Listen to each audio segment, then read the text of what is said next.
But anyway, it's time for Tucker Carlson, who now has Andrew Tate live. A former kickboxer who's built up a truly enormous following on social media. Until a couple months ago, we'd never heard of him. And then the other day, virtually every tech company on the planet banned him. Not just his presence, but also his ability to conduct business on the internet. He was taken off Instagram, TikTok, Facebook, YouTube, all of it. Then they started telling you that not only was he not allowed to talk, but that you weren't allowed to like him because he was an incredibly bad person. And our view on that always is we'll decide for ourselves, since we're adults and Americans, and we'll listen to anyone we want, and we'll come to any conclusion we care to come to about what that person is about. So we sat down at some length and talked to Andrew Tate, and we wanted to show you some of it so you could make up your own mind, which you're still allowed to do as far as we're concerned. Here's part of the interview. I don't really feel like I've exposed anything. Like, I'm truly not a very political person. This is the first time someone's experienced this level of ban. I'm not particularly right-wing. I don't vote. I mean, I obviously have my own personal views, but they didn't ban me for that. They banned me simply because I had large swaths of the population agreeing to very traditional masculine values. Teenage men and young men, 22, 23, 24, were looking up to me. I think even conservative moms didn't like what he had to say. That's why he got clapped up so quick. And a big house and a lot of money and a beautiful girlfriend, and they thought this was very, very threatening. And for some reason, they decided that it's better if they annihilate me from the internet and replace me with somebody who's more. Why did this motherfucker have a gamer chair in his bathroom, bro? Is to young men. Yeah, so I think that being a man is very, very difficult. I think that men's issues are largely overlooked. The people in charge of the world pretend to care, but when somebody who's championing men's issues like myself comes forward and finally manages to garner huge percentiles of the public support, I'm silenced. So they're not really interested in men's issues. And there's a lot of young men growing up today that feel very disaffected. I agree with that. But he's the worst person for it. Agendas that are being forced down their throats are not agendas they align with, or they feel affinity to, or agendas they want.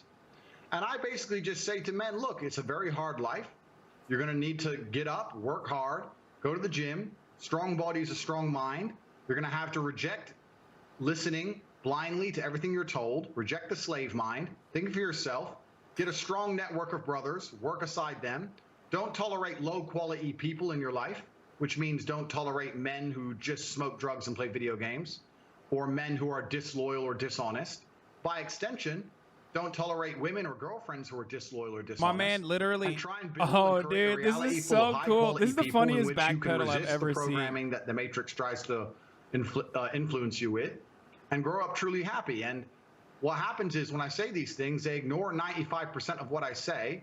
They ignore me saying that you need to avoid low-quality men. He went from take the bit where I say he went from Aiden Ross to Tucker Carlson talking shit about video games. On a reel, a very short 3 or 4 second clip, and then they say I'm a misogynistic person and I'm dangerous to women and I need to be banned. The problem is that the majority of young men in the world today are completely invisible, and social media has made them invisible.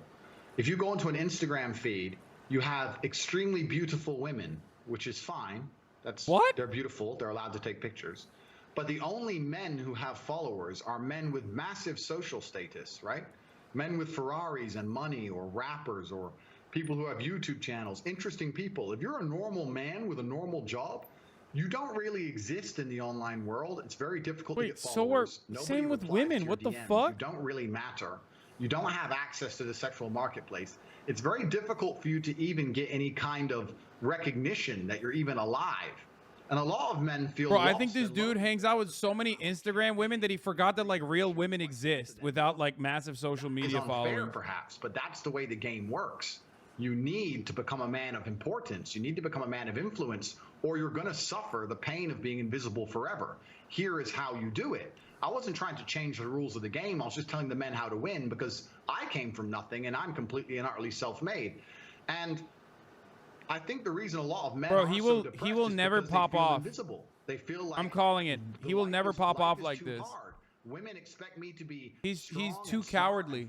He tamped down. He fucking genuinely brought the rhetoric down so much That's not why he popped off. He popped off because he was easy to fucking consume and understand and said ridiculous shit. And at the same time, all these social media platforms pretend to care. Nah, this is just boring. Now you're just a bald fucking dude in his bathroom crying about being fucking banned off social media. They have absolutely no care for the young men of the world today. They think that by banning me, I'm just going to vanish, and the young men are just going to go and start eating the gruel that they're fed on their YouTube feed. They don't want to read. They don't want to see transgender people wear makeup. They don't want to see that. They want to see a man who has a bunch of money and a nice life and some fast cars and is strong and is confident. They want an action hero. And that's something that large portions of the world still want to be. And YouTube and social media platforms obviously just don't like the idea of that. They want to get rid of me and try and replace me with something they see as far more malleable, trying to create people which are more malleable and more easy to program and more easy to control. So news accounts in the United States say that the U.S. Embassy in Bucharest, Romania, was tipped off to your misdeeds and alerted the local authorities you might be committing human trafficking. Given that this is the same charge they leveled against Julian Assange or a species of it, skeptical, but I want to know the details. Were you arrested for human trafficking? What happened? He's a truth teller like Julian Assange. I suffered from a case of swatting. It's very popular with people who are large on the internet. Many large YouTubers have been swatted. It's where you call the police and you say somebody has a gun or there's a hostage situation and the SWAT team arrives. No, it's not. Because it doesn't make fucking national news or international news when you get swatted, because there is no actual fucking legal charge associated on top of it. The world. I have absolute respect for the police. I would hate to live in a country where if you call the police saying women are being held against their will, that the police don't respond. That would be terrible. Of course they should come and look. Absolutely. They turned up. They investigated. They realized that nobody was in the house against their will. There was no crime committed. They said, okay, you're not a suspect, but you are a witness to this, along with me, my brother, the housekeeper, the gardener. Everybody who was in the premises at the time was labeled a witness. We had to go to the police station for 45 minutes for pieces of paper. I'm telling you, he's too boring. We filled them in and we were let go. This is not what popped him off. What popped him off was saying dumb shit. And if he does this, if he speaks like this, like a little fucking neutered cat, no one's gonna clip this. You can't clip this and put this on TikTok. So sum up for us, if you would, what you think the response. What you can clip and put on TikTok is what he actually said about why he went to fucking Romania, which is like, because he can do Me Too stuff there. So I certainly made them out of my views on COVID. I don't want to go to conspiracy theory, and I would also never kill myself. Let me just say that here for the record. But at the time of COVID first being announced, my brother and I decided we sat and had a very logical conversation, and we sat and said, we're two young fighting age males. If COVID can kill us, then the world is over. It's zombie apocalypse time. So there's no point hiding. We may as well go out with a bang. So my brother and I flew to Stockholm, Sweden. Now, I don't know if many people know this, but Sweden never closed down. Stockholm and Sweden never closed down, never made you wear masks, never mandated the vaccine. At the very beginning of COVID, when the rules were strictest, when Florida was still closed, when Miami was still closed, when the Republican states were still closed, Stockholm, Sweden was wide open with full nightclubs and a party scene like you've never seen. And we lived in Sweden for 3 solid months with zero restrictions, zero worry or interest in COVID. It was like the world was completely normal. And from there, when we left, obviously COVID was still going on. And in a neighboring country, you go to Germany, and they were having full panic attacks, genuine panic attacks if you didn't have a mask on. And it was just very obvious to me. I was like, I've spent the last 3 months ignoring this, and I'm fine. And now I'm in Germany surrounded by panic attacks. Wait, didn't this motherfucker literally give Michaela Peterson COVID, who then gave it to Jordan Peterson, or was that Michaela's next boyfriend? The decimation of your income, the fact you can't go get a doctor's appointment for a genuine ailment. It wasn't him, right? It was it was the other one, right? Or was it him? Can't see your loved ones in their final days. These things are far more destructive than the common cold. I think that what they're doing is unfair. I think it's a massive overreaction. And this is based on my personal experience. And I think at the time there was a lot of pushback, but I would like to the COVID narrative about like, oh, the numbers are fake or whatever is boring. Like it's already old school. You know what I mean?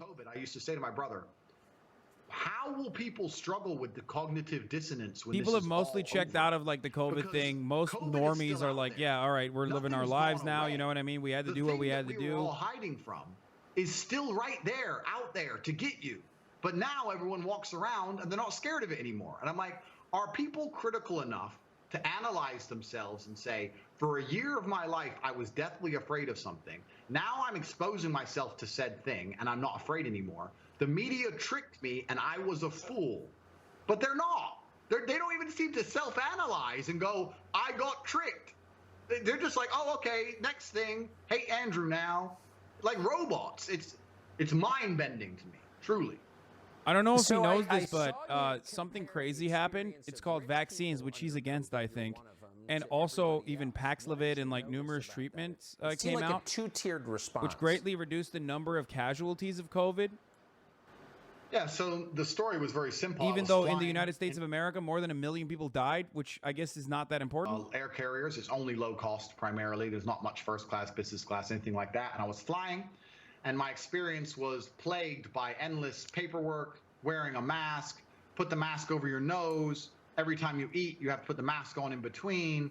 I got told off for not having the mask up high enough. I got told off for drinking too long because my mask wasn't on.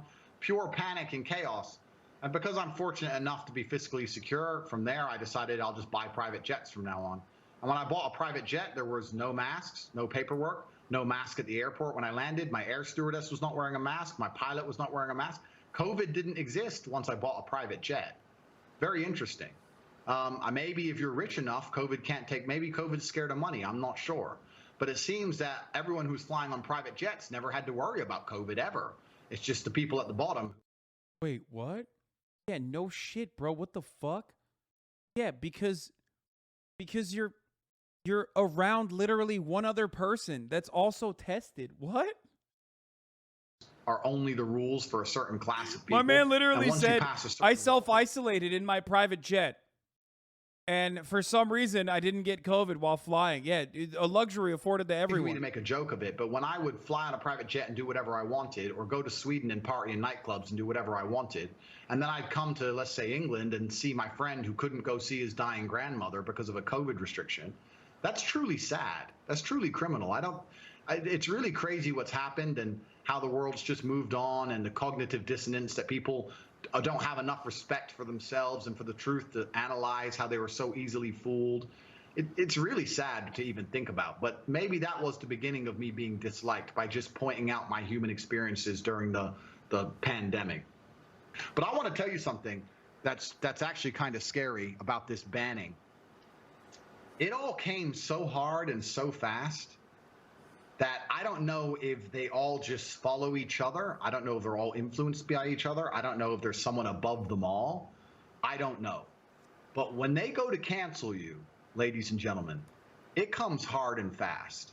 You lose your Facebook, then your Instagram, then your Gmail, then your Discord, then your website hosting, then your domain name, then your payment processor, then your bank. Then it's just like in real time, you're watching your phone and apps just exploding. Boom, boom, boom. It's crazy. That's it? Andrew Tate, you don't have to agree with everything a man says to believe he has a right to speak in public, and we do believe that. No one gets to tell you who you can watch. No one gets to tell you what you have to think. No one gets to tell you who you have to hate. You're an American and an adult. You can make those decisions yourself. So why don't they want you to hear from Andrew Tate?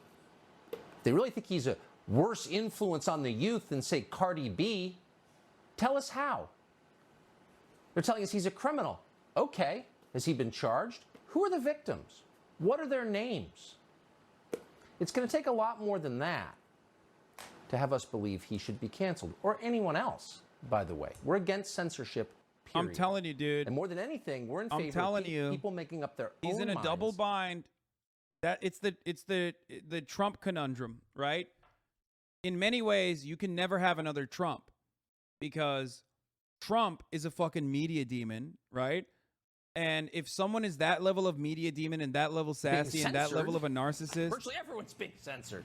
The Pentagon now punishing service members for liking the wrong tweet. Okay, that's ridiculous. All right, we're done with the Andrew Tate part. So here's what I'll say about that. There's this concept such as like how you will never be able to have another Trump, right? Because Trump is like sassy. He's a media demon. Also, he's like incompetent at the same time because of how sassy he is and how much of a fucking media demon he is, right? And because of that, like Ron DeSantis can't be Trump, because if you want to be like Trump, you have to play a very delicate balance. You have to toe the line of being a fucking sassy bitch who says crazy shit, but that will sometimes also tilt the balance. Andrew Tate can't simultaneously be on social media without being banned while also maintaining the same level of attention and eyeballs. In order for him to command millions of eyeballs like he did, he has to be crazy. But if he's being fucking so crazy, that's how he got banned. He went over the line and became the singular force of misogyny. He rode the misogyny wave to a tremendous amount of success, but because he became the face of misogyny online, the face of the guy that like 11-year-olds were quoting, he got fucking clapped up. Why did he get clapped up? Because of all the crazy shit that he was saying. He flew too close to the sun. So now he's trying to dial that back. But even if all these platforms were to turn around and be like, oh, my bad, here, let's reinstate your accounts. It was really fucked up that we did that. Then if he maintains the same kind of boring fucking content that he's doing on Tucker Carlson, like, oh, I'm just a regular old guy. Oh, I don't know. I just wanted men to be strong. If he says that, then that's boring. That's not going to work, because then you're not going to be as popular. So in many ways, like this shot across the bow, it took the air from under his wings immediately, because he can't be polarizing. He can't be as aggressive in his misogynistic takes anymore, because now everyone expects that of him. Okay? So if he were to come back on and he were to do the same shit, then they would ban him again. And he also doesn't have a lot of allies, because he blew up too quickly before he could build a solid foundation, a network of right-wingers that would turn around and defend him unconditionally. He also was not going to get that network of right-wingers to defend him unconditionally, because he is potentially a sex trafficker and out and about groomer / e-pimp. You know what I mean? And good luck trying to get conservatives to be on board with that. I mean, they're psychos, and Tucker Carlson has a really good eye for these sorts of things. Like, he'll use you to get a little bit of clout, but he's not going to fucking ride for you, because ultimately you're just known as an e-pimp, and you've been arrested for sex trafficking. You are not a part of the system. You're not Steven Crowder. If Steven Crowder got fucking banned, every other conservative is going to ride for him, because he's a part of that ecosystem. He doesn't have the same background that Andrew Tate has. He was always going to be a 15-minute of fame Andy, even if he didn't get banned. These takes get stale fast, and Zoomers would quickly move on to the next thing when he keeps saying the same stuff over and over again. Same thing that happened on Fresh and Fit when they fell off. He's lucky now. He might be a martyr. Best outcome for him. I kind of agree with that as well. Fresh and Fit really was popping for a while, for like a month or so, because everyone was clipping their shit out and posting it everywhere. And the more they triggered people, the more prominence they gained. And now no one gives a fuck. No one watches their shit. Yeah, now they're stale and fat. Andrew Tate's some random guy that had a 15-minute of fame and really blew the fuck up, like in unimaginable ways, in ways that we've never seen before. Do you feel a sense of worry that someone like this can blow so fast? What does that say about the state of young men? No, that doesn't say anything about the state of young men. If anything, it says the state of how easily you can use right-wing framing, right-wing narratives, reactionary and really explosive commentary to blow the fuck up in our social media environment. That's what I'm talking about. Like, he very successfully penetrated social media and was able to explode in popularity in such a short period of time, partially because he was reinforcing pre-existing dynamics that everyone is socially conditioned into believing. What Justin Bieber is to like 12-year-old girls at the time when we were growing up, or what any celebrity is to like young girls now, he was that to young boys. And that market has never been as easily served as Andrew Tate did. I've never seen that before.